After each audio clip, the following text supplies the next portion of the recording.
Sharon and I got married on May the 21st, 1977. And Thursday night when I got off work, I went home and we was just kind of talking about what we was going to do for our 40th anniversary. And I'd say, Sharon, what do you want to do? And she'd say, well, I don't know, Gene, what do you want to do? And I thought, well, you know, since it's May the 19th and it's Brother Joseph's birthday, we'll just go fishing. And she says, okay, that'd be fine. I said, then we'll decide what to do if we want to go out of town or whatever when we get out there. So I get the boat ready and she packs the lunch and we get everything ready and we head out to Hardy Lake, which is about a 30-minute drive from my house. So we get out there, there's no one there. We pull into the parking lot and get the boat in. And we fished there for a while. We wasn't really doing a lot of good, but we just like to be out. It's just a kind of a favorite thing we do, get out in the lake and get out and just sit in the presence of the Lord and have a chance to just talk about things. And so we fished for a while. It got up to around noon or a little after. And I said, well, where are we going to go now? We're not doing much good here.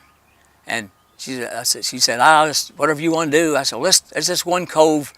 I call it Cedar Cove. It's got a lot of cedar trees in it. So we go up. I said, we'll just go up there and fish a while. She said, yeah, we got all day. It don't matter. So we head up that way. And she said, when we stop up there where we put the boat in, says, it's kind of our favorite spot. We do pretty good there. Let's stop there for a few minutes. I said, yeah, that'd be fine. So we pull in there and we anchor down, start fishing, and I'm fishing out kind of toward the middle of the lake. We're out about a couple hundred yards from the dock or the ramp where we put in, and she's fishing out of the back of the front of the back of the boat, and she's kind of facing toward the shore. And I'm sitting there fishing and not paying much attention. Then I start hearing some kids or something playing in the water over next to the bank or over on the bank, and they're kind of screaming and hollering. And I just go back to fishing. I wasn't paying much attention. And Sharon, she says, well, what? She said, all that screaming they're doing, she said, what if something happened, they'd be in trouble? How in the world would you ever know it? I said, well, you know, kids are just playing in the water, splashing in there and screaming and hollering, you know how they do. And I said, I didn't know there was anybody over. And she said, she said, there was a red car pulled up and said it was 2 girls and 2 boys got out of it. And said the girls, they don't look like those long kind of dresses like, I thought maybe they was like Muslims. Said they had one of them had a real red looking, like a robe on, head up over top her, went over kind of her, covered her head like this. Said the other one had a blue one on. I said, well, you know how kids are, they just playing in the water. I went back to fishing. I wasn't paying no attention, I was just fishing. And she said, Gene, she said that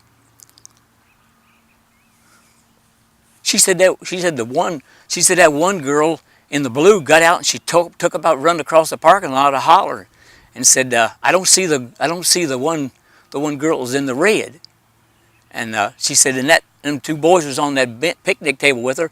Said one took up over the hill towards the parking lot, and the other one run down to where they was wading in the water at. Said, I think we better go over there. Said, looks like he's hollering and waving. So I pull the anchors up. I go to the back of the boat, start up the gas engine, and head out. I just fast I could go to get across there, and it didn't take very long. I don't think it was over a couple minutes, and we got about 30 yards from the shore, and this boy was waving his hands like that and hollering help, and then motion like this. So she says, I still don't see that girl's in the red. Says, careful, don't run, she'll all be in the water. And I said, well, I don't see nobody. So, and I got within about 30 foot, and he was saying, she's down there, And I said, down where what? I thought he meant she got out and was floating, went down towards the other end of the lake. And I said, where at? He said, down there. So I stood up, and when I stood up, I could see this red underneath the water, which must have been that dress she had on. And I just pulled my glasses off, gave them to Sharon, and said, take the boat on into shore, and I just jumped right out in the lake. I didn't know how deep it was, so I took my glasses off, and when I did, it was about this deep. And so I took about 2 or 3 steps, and I was over where she's at. She's completely under the water, and all I could see was that red. It hadn't been for the red she had on, I'd never seen her. So I got around the waist and pulled her head up out of the water, and when I stepped over where she's at, then the water's about to my neck, And at the end of the ramp, it's like a little drop off at the end of that concrete ramp, and so she must have stepped off of that and went under. And so he couldn't swim. The one she's with couldn't swim, and there was a man on the bank and his wife. She couldn't swim, and he said he just got out of the hospital and he didn't want to get in the water. I don't know whether he had just had surgery or what it was. And then there was another lady, and she said she couldn't swim. And the strangest thing about it, there was nobody else in the parking lot. So I started toward the bank, and he started coming in to help me to go ahead and get her out. And when I got her out of the water, I just laid her down on that concrete ramp, and I didn't know what to do. It was just happening so fast. And he says, "I don't know anything about CPR, do you?" And I thought, well, I'll start. So I start pushing on her chest, and the one that was with her, said he was her friend. He was dropped down the side of there, and he was just sitting there like that. And I didn't. What you're supposed to do first, I started to press like that, and all of a sudden I just said, "Lord Jesus." I said, "Lord Jesus, help her, Lord." And so I started compressing again, and I told him, I said, see if you can get any air to her. And so I said, well, just breathe in her mouth. I couldn't get around to where I could do that and do that too, those compressions. So we did, and then so I started again. I said, "Lord, help!" And just as I pushed down again, this water just coming out of her mouth, and where things that was in her stomach, she started throwing up and coming out of her nose and her mouth. But when I called out the Lord, she took that breath, and then I started another compression, and then she started breathing a little bit, and so I picked her arm up, and she just as limp as could be, and I wiped all this off her face and getting it out of her mouth, and I could see she just barely was breathing, and I just kept, and I asked him, I said, well, what's her name? And he says, Bermuda or something like that. And so I started saying, "Bermuda, can you hear me?" I said, "Can you hear me?" I said, "Just squeeze my hand." And there was no reaction at all. I said, well, "Can you open your eyes?" And she didn't do nothing. And I didn't know what to do. And finally I just start rubbing her arms and kept rubbing her face and turning her head side by side. And this woman started screaming. She said she's not responding. She's unresponsive. And her friend, the one that was in the blue, when she took off across the parking lot, and she was just hysterical. My wife went over to her and just hugged her up and told her that let's just pray. Said, my husband with her, she's going to be all right. Said, let's just pray. And she said, my friend's gone. My best friend, she's gone. And so, my wife, she said, well, let's pray. And so she started saying, "Oh God, help my friend, God."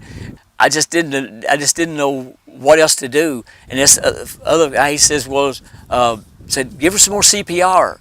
And I said, "Well, she's breathing. She's breathing." Then finally, the ambulance, I heard them coming. They showed up, and these two guys come down. I was sitting there, and they want to know. Then she was breathing pretty good and starting to kind of moan, and they want to know what happened. I told them, what had happened. They want to know, how much water she spit up, and they said they wanted to put some oxygen on her, so they got this mask out. When they start putting it on, she just started going real thrashing all over the place, and I was trying to keep her head from hitting the concrete, and she just kept thrashing back and forth, and she'd wonder what this was pulling that. So that's the first time she said anything, and I said, it's all right. I said, "Sweetheart, it's okay." I said, "You're okay. They're trying to give you some oxygen," and she finally she said, I don't need it, and was pulling at her face, and then I knew then that she'd come to, and she was just didn't know where she was at or what was going on, and so we went ahead and just took that off of her, and I just kind of hold her. I said, I said, "What happened?" And she said, "I fell asleep." So I think when she stepped off of there and went under and took that big gulp of water, that she just blacked out, and she thought she was asleep, but she was no response of any kind until that time, and so then we sat there with her, and then she got. I said, "Well, you know where you're at?" And she said, "I'm at Hardy Lake." So after we sat there a while, and I seen that they put her in the ambulance and was going to take her to check her out at the hospital. I just told my wife, said, "Well, we want to go back out in the boat." So we got back in the boat and went back out to where we went to the same spot where we were sitting there in the boat fishing, and the sheriff and his deputy, they all went up her toward the ambulance with them. So we was just sitting out there fishing, and I was watching them, and then finally the ambulance, they shut their lights off, and I seen the car pull up behind them, and they left. And so I was just sitting there fishing. I turned back around, and Sharon says, the sheriff's over on the bank, and he's motioning for us to come over there. So I said, okay. So I started the motor back up. We went back over there, and we pulled in. He said, "I saw your car was the only vehicle in the lot that had a trailer on it, so I knew it must be you." And so I was going to get your last number to see who you were. And he said, "For I want to tell you," he said, "she's going to be all right." He said, "Everything's okay. She's all right." And I said, "Well, thank the Lord for that." I don't know who she was, where they was from, or anything about them at all. And when they went back up, I just sat there, and I just was so thankful to the Lord of what He'd done for her. And I was thinking, that all the people's fishing, the camping, or whatever they's doing. I thought God cared for her, and I thought, it don't matter how old you are, how young you are, of what color you are, what religion you are, what church you go to, He cares. Jesus cared for her. I thought, Jesus, He must have heard her holler out to Him, because He came to her rescue. And I thought, Lord, I'm so thankful that You let me witness the breath of life, the breath coming back in her like that. It was just so it was just so precious. And I thought, Lord Jesus, I love You so much for what You've let me see, and You let me be a part of this, of where I was here. I said we was fixing to go to the other end of the lake, and just at that particular time You let us be there, and I was just so thankful that You let me witness this. And I just thank You with all my heart that she's okay, and that I just believe somewhere along the road, Lord, maybe You're going to deal with her, and I believe that with all my heart, that they let that happen and let me be there just to be able to be part of that, what the Lord had done. I'm just so thankful for Him, for He just that he lets me serve Him. I just love Him with all my heart.